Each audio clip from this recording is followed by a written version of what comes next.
Good morning, students. Today we are going to start our second chapter. The name of chapters nutrition in plant. पादपों में पोषण.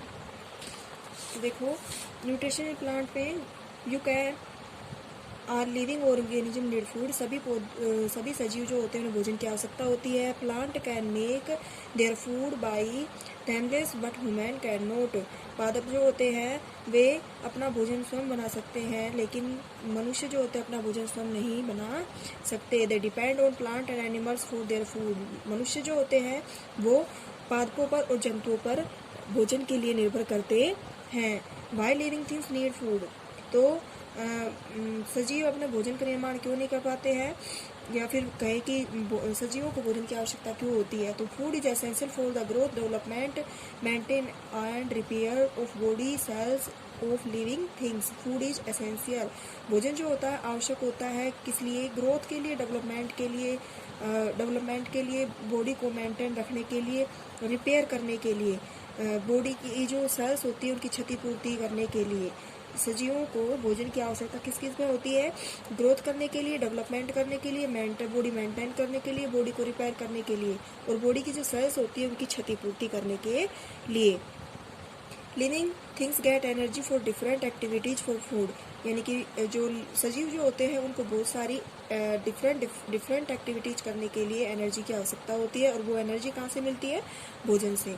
सो the process in which living things intake essential nutrition element in food for the growth and development for healthy body is called nutrition. यानी कि the process in which living things make essential nutrition elements in food.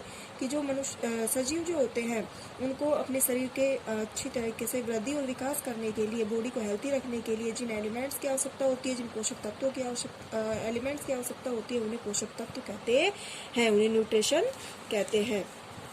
Nutrition elements. Plant are the sources of nutrition for our living organism. पादप जो होते हैं वो सजीवों के लिए पोषक तत्वों के मुख्य स्रोत होते हैं. After seed get sprout the baby plants absorb different types of nutrition from soil to grow. जो बीज जो होते हैं वो अंकुरित होने के बाद में पादप अंकुरित होकर के बीज से अंकुरित होकर के जो पादप है वे बेबी प्लांट निकलता है. जो अलग अलग पादपों जो होते हैं उनमें अलग अलग तरह के न्यूट्रिएंट्स पाए जाते हैं, और जो बाद में मिट्टी में से निकलने के बाद, अंकुरित होने के बाद में ग्रो करते हैं. क्या करते हैं? ग्रो, वृद्धि. Plants get their nutrition from nutrition element present in soil. इनके पादप जो होते हैं वो न्यूट्रिशन कहाँ से लेते हैं? मिट्टी के अंदर उपस्थित पोषक तत्वों से, एलिमेंट्स से अपना न्यूट्रिशन यानी कि अपना पोषक लेते हैं. The healthy growth of plant in very necessary. पादपों की हेल्थी ग्रोथ बहुत ही आवश्यक होती है. Not only for plant world but for animal world too. यानी कि जो ग्रोथ होती है वो न केवल पादपों की नेसेसरी, पादपों की ही हेल्थी ग्रोथ आवश्यक होती है, जबकि मनुष्य की भी हेल्थी ग्रोथ आवश्यक होती है. ग्रोथ के लिए जो न्यूट्रिएंट्स होते हैं वो आवश्यक होते हैं. The quantities nutrition elements required from normal growth of a plant can be divided into two part. यानी कि जो पोषक तत्व होते हैं उनकी मात्रा के आधार पर पोषक तत्वों को दो भागों में बांटा गया है. फर्स्ट है मैक्रोन्यूट्रिएंट्स और सेकंड है माइक्रोन्यूट्रिएंट्स. तो देखो मैक्रोन्यूट्रिएंट्स में क्या है कि macronutrients are those nutrients which plant require in big quantity. यानी कि ऐसे पोषक तत्व जिनकी पादपों को अधिक मात्रा में आवश्यकता होती है मैक्रोन्यूट्रिएंट्स कहलाते हैं. They present in the tissue from 0.2% to 4%. यानी कि the present in plant tissue, यानी कि पादपों के उत्तक में, पादप उत्तक जो होते हैं, टिश्यू मतलब क्या होता है? उत्तक.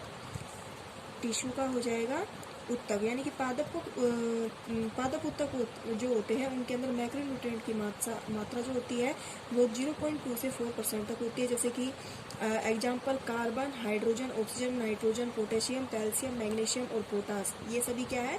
मैक्रोन्यूट्रिशन. देन नेक्स्ट आता है हमारा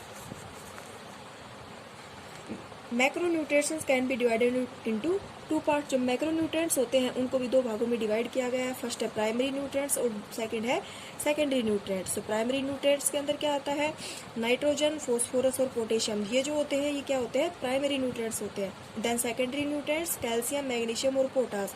कैल्शियम, मैग्नीशियम, पोटास जो होते हैं वो सेकेंडरी न्यूट्रिएंट्स होते हैं। Plant get carbon, hydrogen and oxygen from air and water present in atmosphere as carbon dioxide. Plant get carbon, hydrogen and oxygen. पादप जो होते हैं वो उनकी वृद्धि विकास के लिए क्या आवश्यक होता है, carbon, hydrogen, oxygen from air and water, वायु एवं जल present in atmosphere as carbon dioxide, और वातावरण में उपस्थित carbon dioxide gas. Then next है हमारा सेकंड माइक्रोन्यूट्रिएंट्स। माइक्रोन्यूट्रिएंट्स क्या है, micronutrients are those nutrients which plant required in small quantity for healthy growth. यानी कि माइक्रोन्यूट्रिएंट्स जो होते हैं उनकी स्मॉल क्वांटिटी, माइक्रोन्यूट्रिएंट जो होती है उनमें पोषक माइक्रोन्यूट्रिएंट्स जो होते हैं यानी कि सूक्ष्म पोषक तत्व जो होते हैं उनकी पादपों को बहुत कम मात्रा के अंदर पादप उन्हें ग्रहण करते हैं। जैसे there presence in plant tissue is less than 0.2%, यानी पादप तक जो होते हैं माइक्रोन्यूट्रिएंट्स को 0.2% से भी कम ग्रहण करते हैं। But small presence of this nutrients is the also essential for the normal growth of plant. लेकिन इसकी जो सूक्ष्म मात्रा भी होती है वह भी पादप की ग्रोथ के लिए बहुत ही आवश्यक होती है, एसेंशियल होती है।